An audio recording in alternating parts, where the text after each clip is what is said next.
Hai, ini adalah Pak Tasril, Ketua Kelompok Tani Tarukosayo. Dan ini kami, Kelompok 7. Di sini anggotanya ada saya sendiri, Sofyan Ravegon dengan NIM akhir 1030. Saya Alvin Abra Razi dengan NIM akhir 3022. Aku Muhammad Rafli Hidayat dengan NIM akhir 2002. Aku Trihan Maini dengan NIM akhir 1038. Saya Dea Ramadesta dengan NIM akhir 1028. Dan selamat datang di video wawancara kelompok tani dari kelompok 7 perilaku organisasi.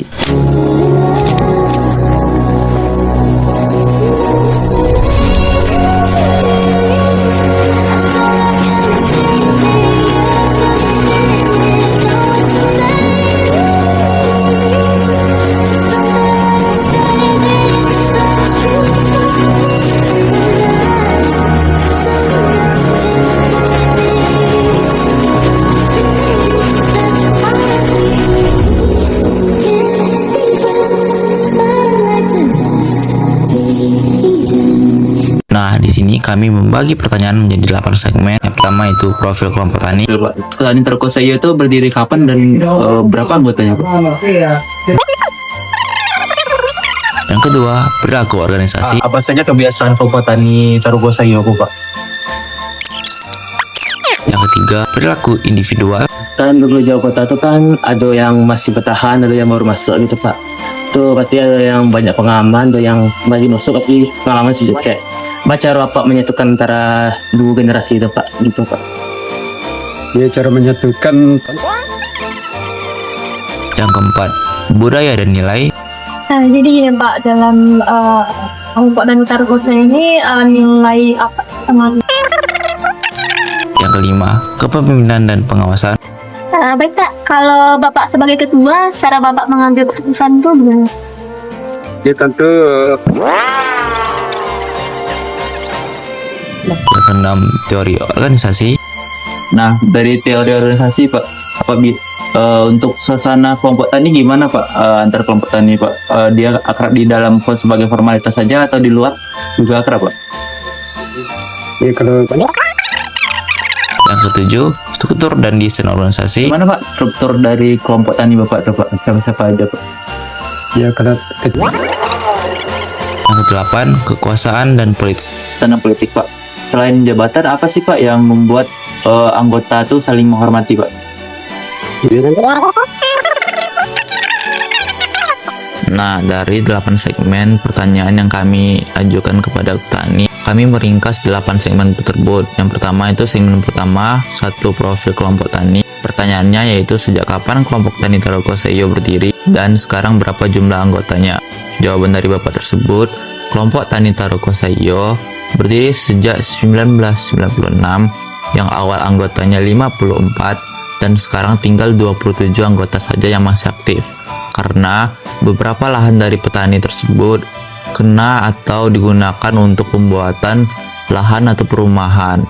Dan ada juga yang punya lahan itu yang telah meninggal, jadi anaknya tidak bisa kelola dan akhirnya dijual. Yang pertanyaan kedua tentang perilaku organisasi. Bagaimana kebiasaan kerjasama di kelompok tani tersebut? Pak Tasril bilang, kami terbiasanya melakukan gotong royong, saling membantu di lahan masing-masing, dan juga ada namanya arisan berupa julo-julo. Dan semua keputusan diambil lewat musyawarah mufakat agar antar anggota kelompok tani itu tetap kompak. Yang pertanyaan ketiga tentang perilaku individual. Dengan anggota yang berbeda usia dan pengalaman, bagaimana cara saling melengkapinya? Bapak itu jawab, anggota kami memang berbeda usia dan pengalaman, tapi kami justru saling melengkapi. Ada ahli dalam palawija, ada yang ahli bisa dalam pembibitan cabai. Semua ilmu kami bagi. Jadi semua ilmu itu di-sharing, kata Bapak tersebut. Kalau ada masalah, ketua kelompok tani biasanya memanggil penyuluh untuk ikut membantu. Masalah-masalah tersebut masalah-masalah pada pertanian mereka. Yang keempat tentang budaya dan nilai. Nilai apa saja yang paling dijaga oleh kelompok tani ini? Bapak itu jawab, nilai yang kami jaga atau kami junjung yaitu disiplin, karena disiplinlah yang membentuk anggota kelompok jadi seperti ini. Lalu ada juga nilai kebersamaan, kejujuran dan tanggung jawab dari masing-masing anggota kelompok. Dan Bapak juga menegaskan bahwasanya aturan selalu diingatkan kepada setiap pertemuan, karena disitulah nilai-nilai tersebut akan terus diwariskan dan akan selalu diingat oleh kelompok tani tersebut. Pertanyaan kelima, kepemimpinan dan pengawasan. Sebagai ketua, bagaimana Bapak memimpin kelompok tani ini? Bapak Tasril jawab, sebagai ketua, saya selalu melakukan musyawarah sebelum mengambil keputusan. Setiap orang diberikan porsi masing-masing untuk mengerjakan tugas sesuai dengan kemampuannya. Dan kalau ada anggota kelompok tani yang kurang aktif, biasanya akan ditegur dulu dengan baik. Dan kalau ada anggota yang melanggar aturan yang telah ditetapkan, biasanya ditegur dulu. Dan kalau tidak mengikuti aturan tersebut akan dikeluarkan. Itu merupakan saran juga dari Dinas Pertanian. Pertanyaan keenam, teori organisasi.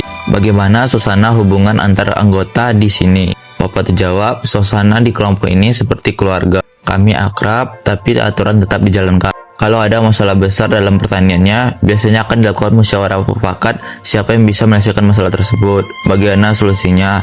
Kalau tidak bisa, biasanya ketua kelompok tani akan mendatangkan penyuluh dan juga pemerintah ikut juga bantu. Yang pertanyaan ketujuh yaitu struktur dan desain organisasi. Bagaimana susunan kepengurusan inti di kelompok tani ini? Bapak tuh bilang, pengurus inti ini ada ketua kelompok tani, ada wakil ketua, dan juga ada sekretaris. Di situ ada wakil sekretaris dan ada bendahara. Bapak bilang semua punya tugas masing-masing dan keputusan diambil lewat rapat bersama. Pertanyaan terakhir yang ke-8, kekuasaan dan politik. Selain jabatan, apa yang membuat seseorang anggota dihormati di kelompok ini? Bapak jawab, ketua memang punya tanggung jawab besar, tapi pengaruh bukan hanya tentang jabatan saja. Yang rajin, disiplin, dan bisa memberi teladan akan dihormati. Setiap keputusan selalu dimusyawarahkan bersama untuk mencapai mufakat.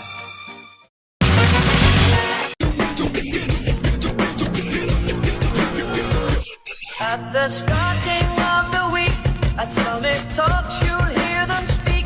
It's only Monday. Negotiate.